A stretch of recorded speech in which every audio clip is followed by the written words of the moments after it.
오늘 우리에게 주시는 하나님의 말씀은 요한복음 15장 1절에서 4절 말씀입니다.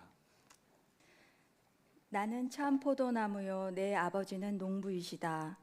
내게 붙어 있으면서도 열매를 맺지 못하는 가지는 아버지께서 다 잘라 버리시고 열매를 맺는 가지는 더 많은 열매를 맺게 하시려고 손질하신다.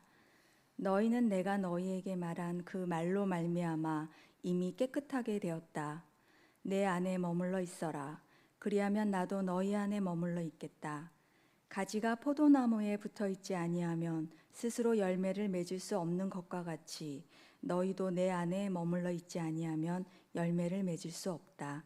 이는 하나님의 말씀입니다.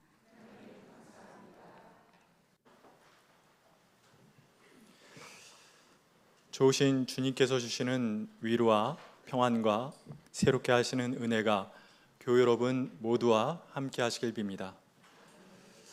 오늘은 감리교회가 정한 환경선교 주일입니다. 우리가 지금 살아가고 있는 세상은 기후변화가 급격하게 일어나고 있습니다. 가뭄으로 인한 대형 산불, 또 폭염과 폭우가 빈번하게 발생하고 있고 그 피해 규모가 날로 점점 커지고 있습니다. 그래서 기후학자들이나 또 환경운동가들은 기후변화라는 말보다는 기후 긴급 상황 그리고 또 기후 파국이라는 말까지 사용하고 있습니다. 학자들의 연구에 따르면은 지금 최근 3년간 우리 지구의 평균 기온은 산업화 이전 대비 1.5도에 육박하게 상승했다고 합니다. 1.5도. 거기서 0.5도가 더 올라서 지구 평균 기온이 2도가 올라가게 되면 이전으로 돌이킬 수 없는 파국을 맞게 된다고 합니다. 이게 무슨 얘기냐면 다 타버린 그 나무까지, 새까만 나무까지는 몇 번의 봄이 찾아와도 푸른 새싹 하나를 돋아내지 못하는 것처럼 지구 평균 온도가 2도가 올라가면 그 이전의 상태로 그 어떤 많은 노력을 기울인다 하더라도 되돌아갈 수 없다라는 것입니다. 마치 죽은 사람을 살릴 수 없는 것처럼.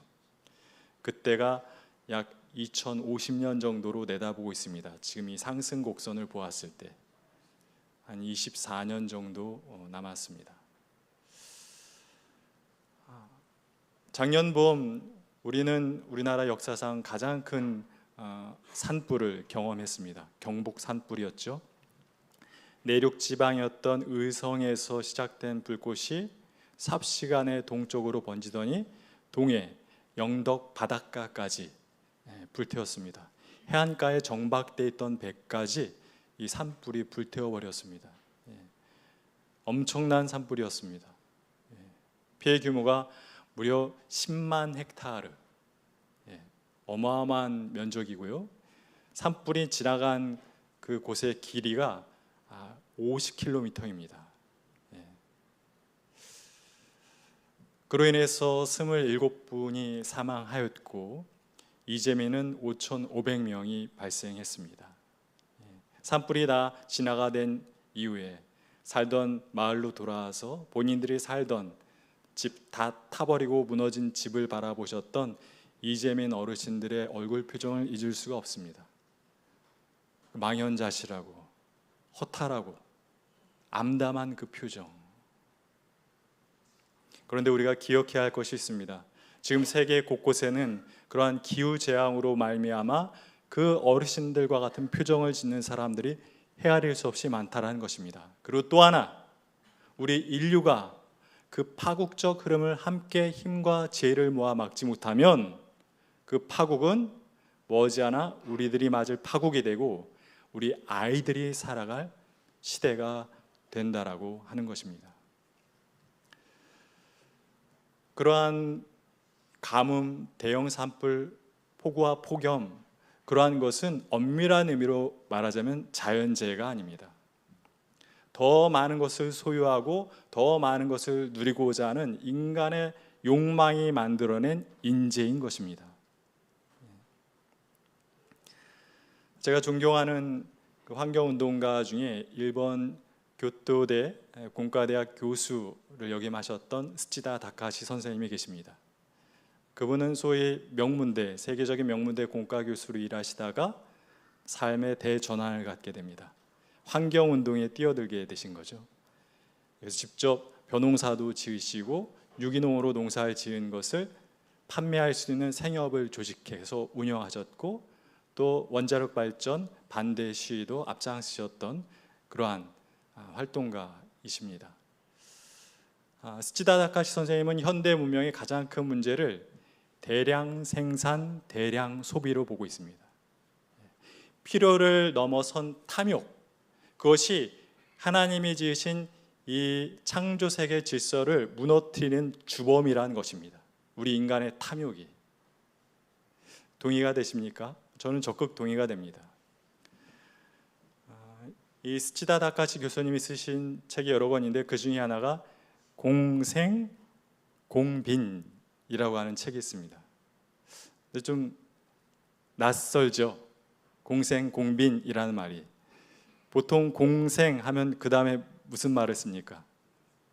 공영을 쓰죠. 함께 번영하며 같이 잘 살자. 공생 공영을 우리 인류는 지향하고 있어요. 그런데 한번 잘 생각해 보시죠. 같이 사는 건 좋은데 모두가 다 그 번영을 누리면서 살 수 있는 것일까요? 그게 가능한 이야기일까요? 미국의 환경운동 단체 중에 글로벌 풋프린트 네트워크이라고 하는 단체가 있습니다. 우리 인간들이 만들어내는 탄소 발자국의 양을 계산하기도 하는데요. 그 연구소의 보고서를 보면 이러한 내용이 나옵니다. 만약에 우리 인류 전 세계에 사는 사람들이 미국 사람들처럼 산다고 한다면 이 지구가 과연 그 많은 탄소를 버텨내겠는가?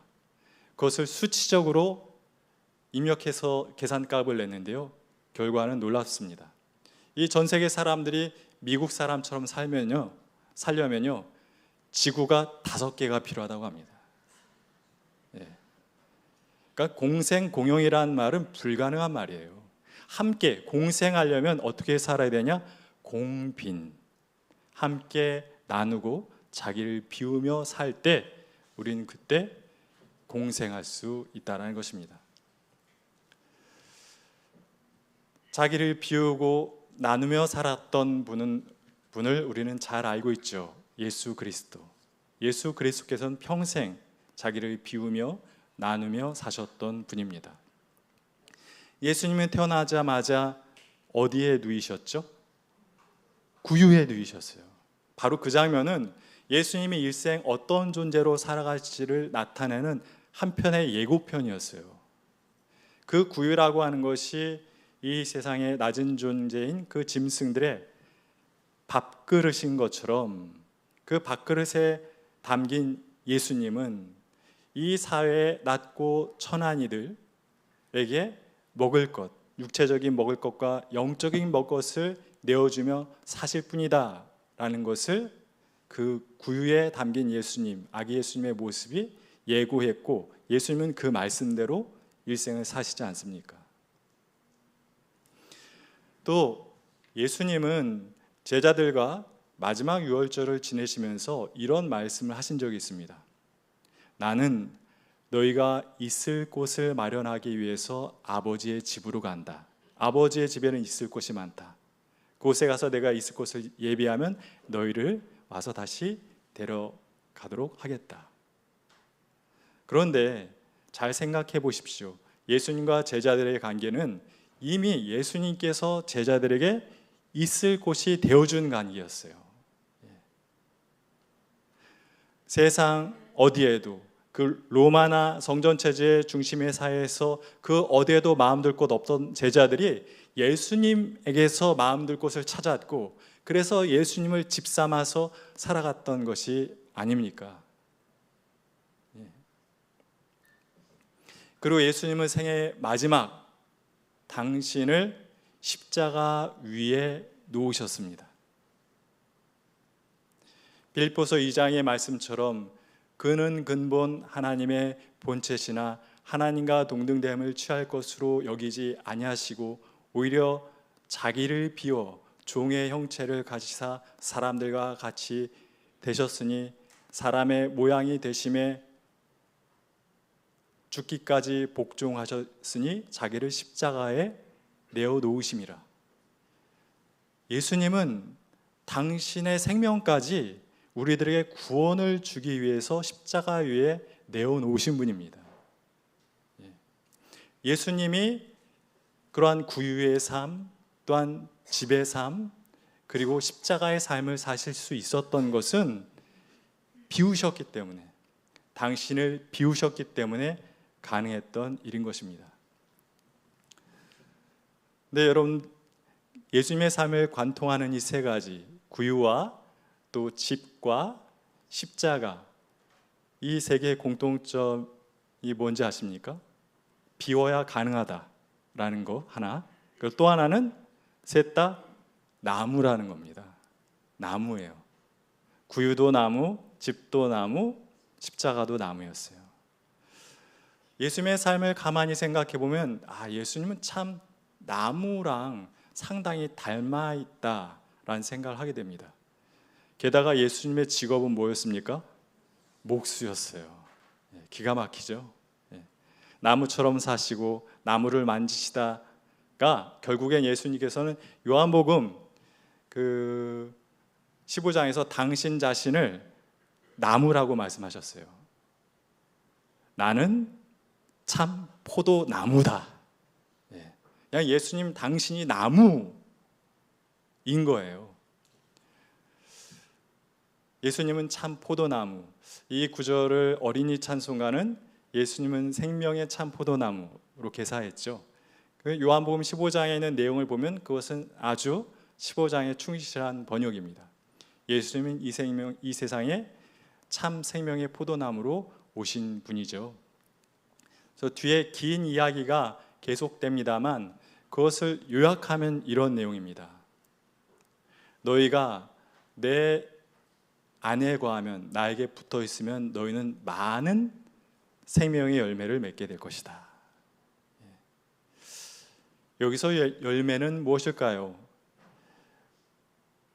하나님 안에, 주님 안에 거하는 사람은요, 아까 예배 전에 말씀드린 것처럼, 시작할 때 말씀드린 것처럼 예수님을 닮게 돼 있습니다. 곧 예수님이 당신을 우리를 위해서 내어주셨던 것처럼 예수님 안에 거하는 사람은요, 그것을 닮아요. 그래서 자기 자신을 다른 사람들에게 내어주며 살게 된다는 겁니다. 그게 바로 사랑의 열매를 맺는 것이죠. 예수님 안에 거하는 사람들의 똑같은 공통점은 그것입니다. 주님 안에 거해서 예수님께 받은 사랑을 다른 사람에게 내어주며 사는 것. 근데 예수님은 그러한 말씀 말고 뒤에 이런 말씀도 덧붙이십니다. 그러나 너희가 나에게 붙어있지 않고 떨어져 살면, 곧 내 안에 거하지 않으면 너희는 잘라 버려지고 불태워질 것이다. 무섭죠? 왜 예수님이 이렇게 무서운 말씀을 하신 걸까요? 주님이 우리에게 바라시는 것이 있는데 많은 사람이 그 반대로 살기 때문입니다. 너를 위해서 나를 내어주는 삶이 아니라 나를 위해서 너를 이용하는 삶을 많은 이들이 살기 때문에 그렇게 살면 안 된다라는 것이에요. 그것은 주님께서 우리에게 바라시는 것과 정반대의 모습이기 때문에 그것은 결코 허용할 수 없다라는 말씀인 것입니다. 요한복음을 읽다 보면 예수님께서 내가 참 포도나무다 라는 방식으로 이야기하신 구절들이 여러 개 나오는 것을 알 수 있습니다. 그러니까 예수님이 당신 정체를 정의하신 거예요. 예를 들면 이제 이런 구절이죠. 나는 생명의 빵이다. 나는 참 빛이다. 나는 부활이요 생명이다.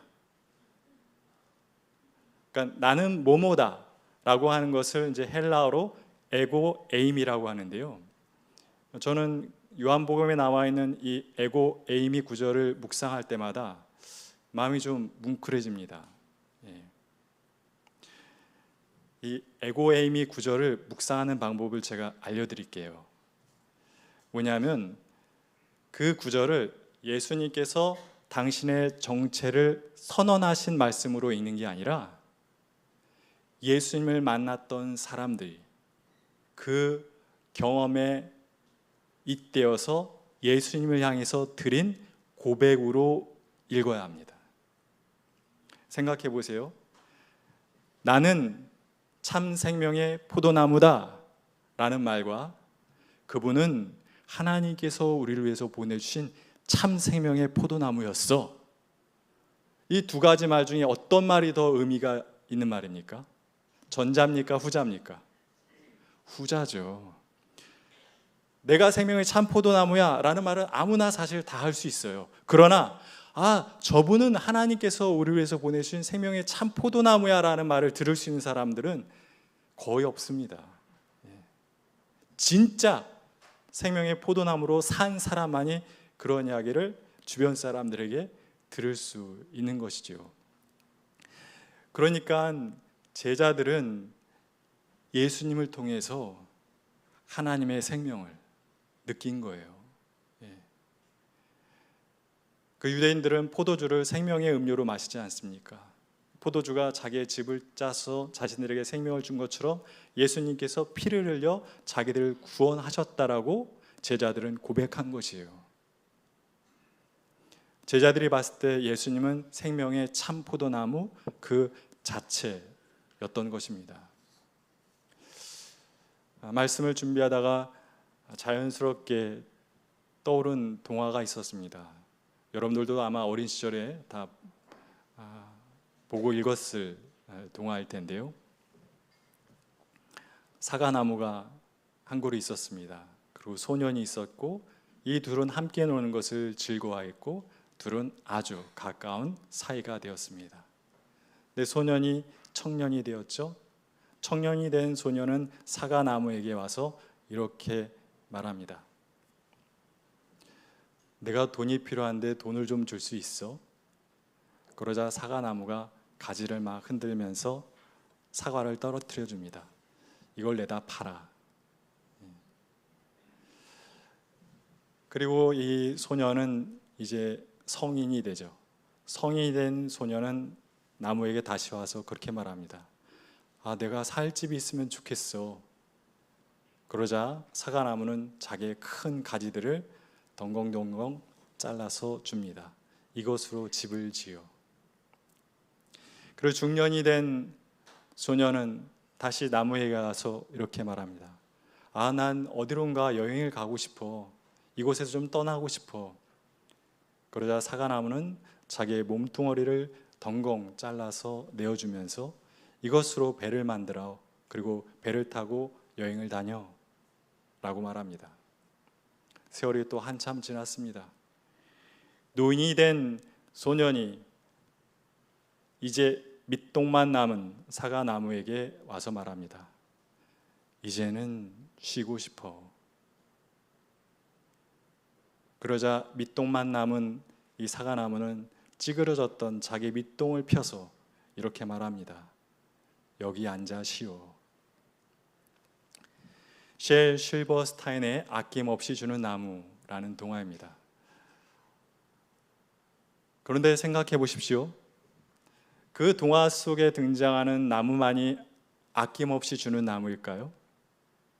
그렇지 않죠. 이 세상에 존재하는 모든 나무는 아낌없이 주는 나무입니다. 나무는 자기의 것을 자기 것이라고 주장하지 않습니다. 다 내어줍니다. 100% 내어줍니다. 살아서는 우리들에게 너무 필요한 산소를 주죠. 그리고 맛있는 과일들을 주죠. 또 이파리는 또 약재로도 주죠. 죽어서는 밥그릇이 되어주고 집이 되어주고 가구가 되어주고 악기가 되어주고 책이 되어주고 연료가 되어줍니다. 그리고 썩어서는 다음 세대가 자라갈 양분이 되어줍니다. 창세기 1장 28절에선 하나님께서 천지창조를 하신 이후에 마지막으로 인간을 만드시고 그 인간을 향해서 이렇게 말씀하십니다. 이 모든 생명들을 다스려라. 여기서 다스려라는 히브리어로 라다라고 합니다. 이 라다는 지배자가 되어서 군림하다라고 하는 뜻이 아니라요, 하나님께서 지으신, 또 하나님께서 보시고 심히 좋았다 하신 그 세상을 하나님이 보기 좋은 세상으로 돌보고 관리하라라는 뜻이에요. 근데 우리 인간들은 그 말씀을 하나님께서 이 모든 만물들을 다스리고 관리할 수 있는 권리를 인간에게 주셨다라고만 생각해요.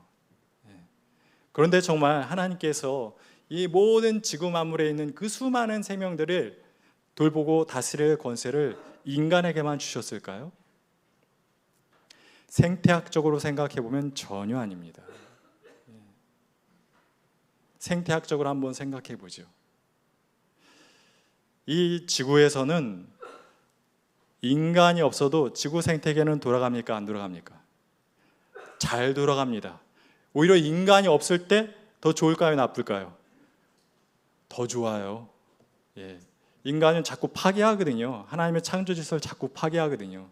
인간이 없어야 지구는 더 좋습니다. 그러나 이 지구는 인간이 없어도 잘 돌아가지만 나무가 없으면 존속 불가능합니다. 나무가 없어지면 지구 생태계는 다 사라집니다.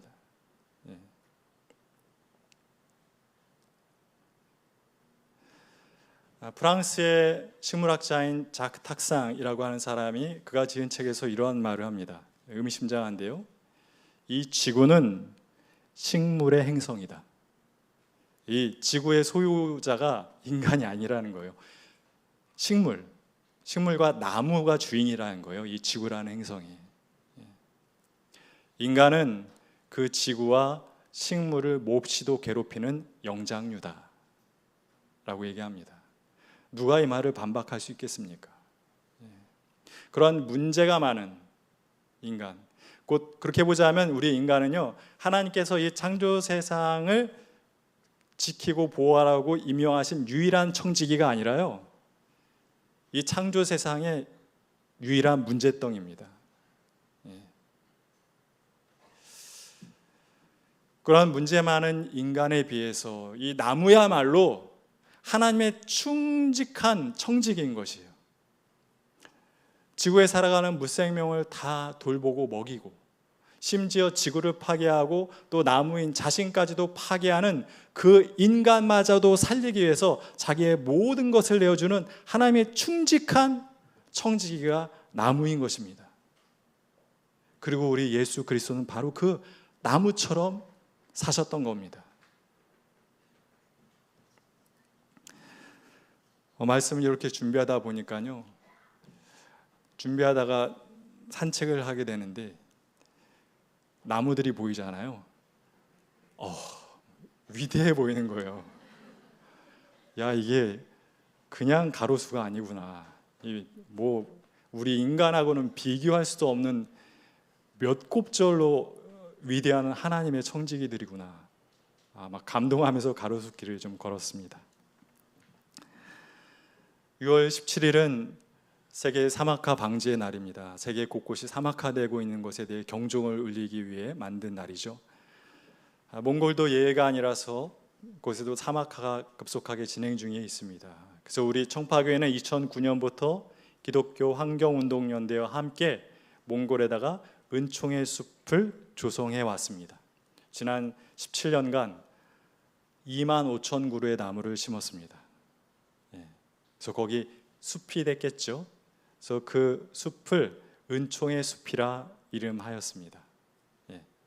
숲만 가꾼 게 아니라 그 지역 주민들을 일을 할 수 있도록 일자리를 제공함으로 지역 공동체를 살리는 일도 겸해서 하고 있습니다. 작년에 그 기독교 환경운동연대에서 이 은총의 숲 사업을 담당하고 계신 이진영 목사님이 저한테 사진을 하나 보내오셨어요.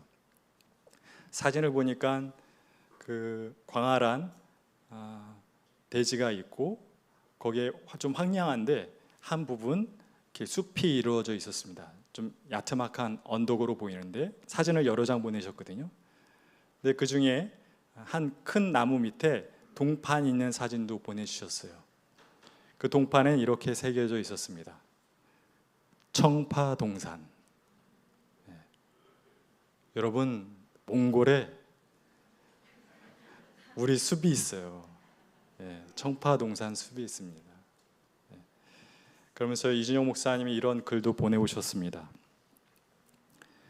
동판을 설치한 나무는 포플러 나무입니다. 포플러 나무는 빨리 자라 땅의 그늘을 들이워 수분 증발을 막아주고 새들에게는 깃들 곳이 되어주고 다른 나무들이 잘 자라도록 바람을 막아줍니다. 은총의 숲에 맏형 같은 참 고마운 나무입니다. 은총의 숲의 시작부터 지금까지 든든한 후원자가 되어주신 청파교회에 감사의 마음을 전합니다. 여러분들 잠깐 눈을 감아 보시겠습니까? 황량한 몽골의 대지가 펼쳐져 있습니다. 거기에 야트막한 언덕이 있고 거기에 25,000그루의 나무가 심겨져 있고 바람이 불자 초록색 잎사귀들이 바람 따라 흔들립니다. 그리고 그 밑으로 많은 새들이 찾아 나들고 또 많은 식물들이 더불어 살아가고 있습니다. 어떻습니까? 마음이 넓어지고 또 기분이 좋아지지 않습니까? 이제 눈 뜨세요. 은총의 숲은 우리 청파교회가 몽골에 조성한 숲이지만 그 은총의 숲은 우리 청파교회가 이 황량한 시대에 어떤 교회로 서야 하는지, 뭘 보고 가야 되는지를 일러주는 선생님처럼 존재하고 있습니다. 우리 청파교회가 하나님이 그저 떠올리시는 것만으로도 기분이 좋아지는 그런 교회가 되면 좋겠습니다. 사막은 몽골에만 있지 않습니다.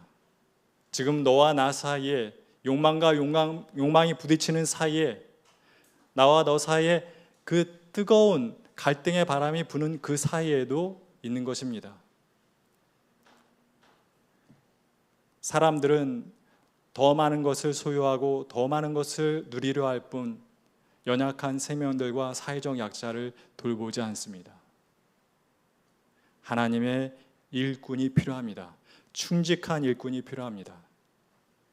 우리 교우 한 분 한 분이 하나님의 충직한 일꾼, 나무와 같은 존재가 되면 좋겠습니다.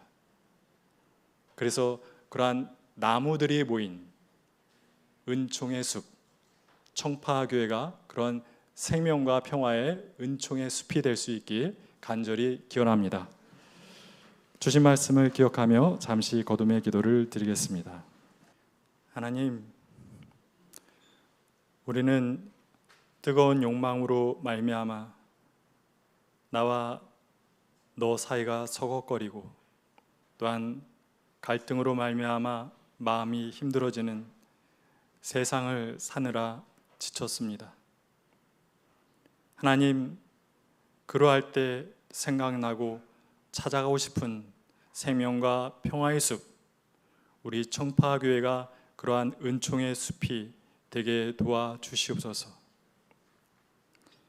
하여 잊어버렸던 호흡을 주님 안에서 그 은총의 숲 안에서 찾을 수 있게 도와주시고 쉬면서 또한 치유받고 회복되어서 이제는 다시 세상을 살아갈 수 있겠다라는 마음을 먹고 하나님 주신 말씀 가지고 다시 세상으로 나갈 수 있는 그러한 숲이 될 수 있도록 주님 저희를 인도하여 주시옵소서.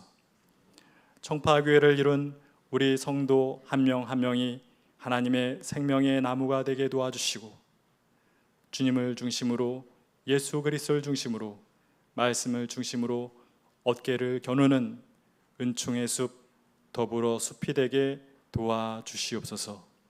이 모든 것을 우리 주 예수 그리스도의 이름으로 기도드립니다. 아멘.